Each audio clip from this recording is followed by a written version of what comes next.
In 1969, South Bergen Mental Health Center opened its doors to a new era in mental health care, a community-based care for people suffering from mental illness.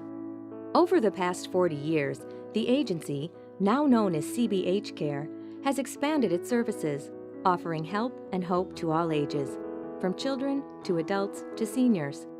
Today, CBH Care provides compassionate and professional services to nearly 4,000 people every year. CBH Care is the home away from home for troubled youth, substance abusers, families in need of emotional support, and those suffering decades of acute, persistent mental illness. It began as a leap of faith.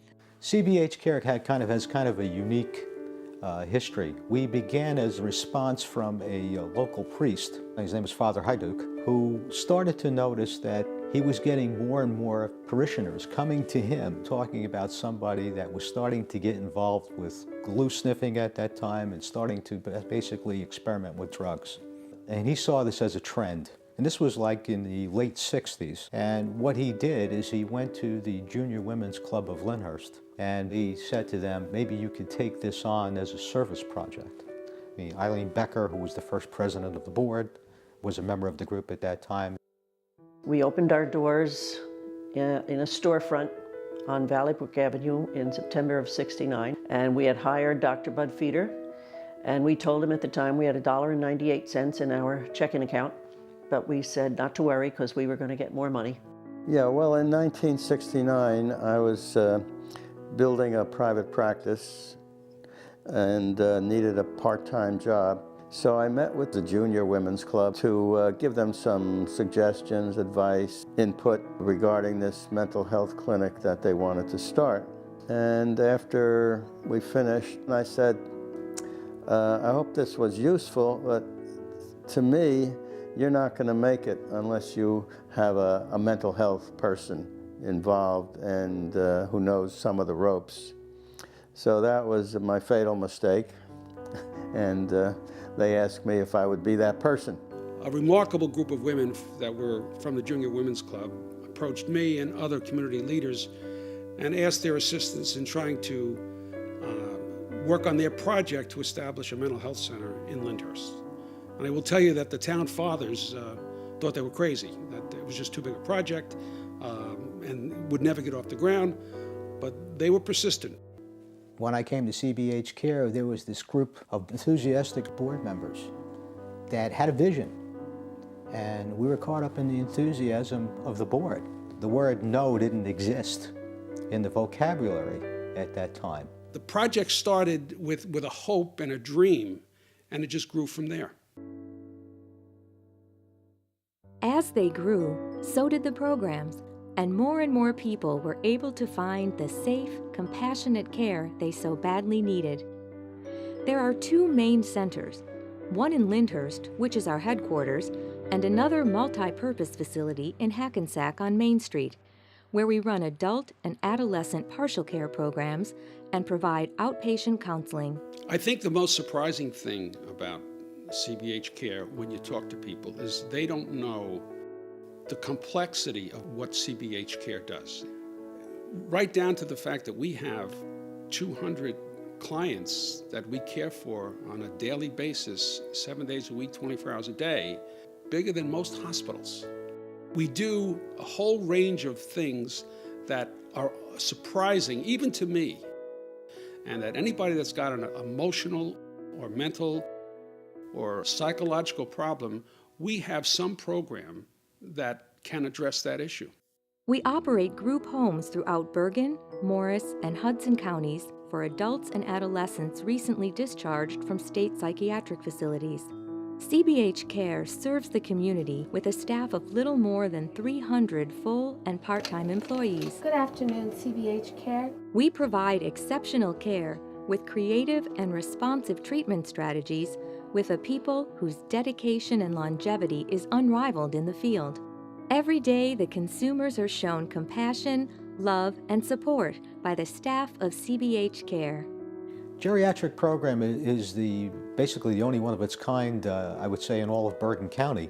It's designed specifically for those individuals who, in addition to problems of aging, such as early Alzheimer's disease, dementia, they can also come in for emotional problems.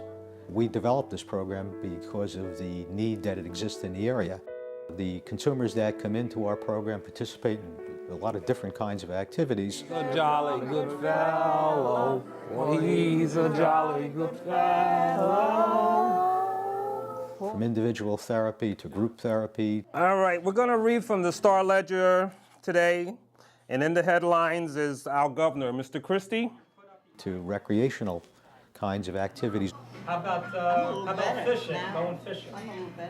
Going fishing. All of what we do is really geared toward helping the individual be reality-oriented and use those skills that they still have, and we're really trying to prevent the possibility that they would wind up in a nursing home.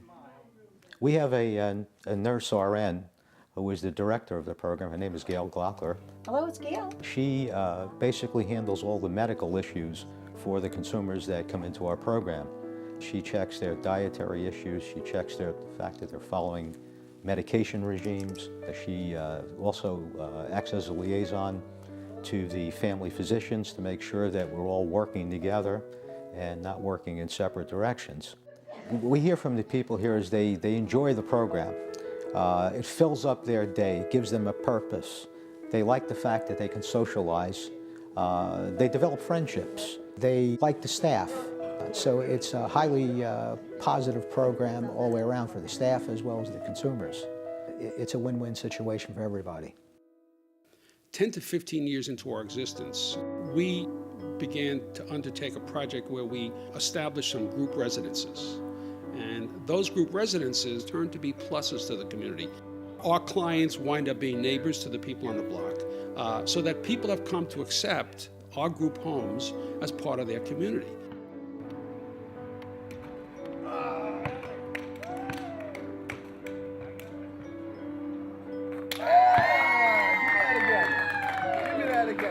And one of the other things that has occurred over the years is that the stigma of mental health is slowly disappearing. We understand that our clients are just regular people that have some problems, like all of us have. You deal with them, and you become a member of the community, and they are no different than anybody else. They're just members of the community. I've been involved with CBH Care for some 40-something years. It's an important part of my life, and I look at CBH Care as sort of one of my children that I have to make sure continues to go on the right path. So when anybody from CBH Care, when the staff or the board come to me and say, we need some help doing this, it's like your child asking you for help. You cannot say no. I've always been very proud of it. When I would talk to people in our business community, I would many times brag about my wife's efforts through the mental health community, and I think it's been something that's added stature to our family, and something that we can always look back on and be very proud of. I'm proud of what we've accomplished at Comprehensive Behavioral Health Care. I've been with the organization almost 40 years. I've seen it evolve from a very small operation to a large-scale operation. One of the things that really makes me proud is the quality of care that we provide at CBH Care. I think it's important for people to take a step back and look at what CBH has done since the beginning, how many people they've helped, and realize that perhaps at some point in their life they might be in a very similar position. I just think that almost everybody you talk to and you say to them, this is the kind of program that CBH Care has, they're gonna relate to somebody in their family or friend of theirs that needs that kind of service. We have a 40-year history of providing quality services and working with quality staff to provide the best possible care that we can for the individuals that we take care of. We take pride in what we do, and your money would be well invested in assisting us to meet our mission, which is to provide care to the mentally ill.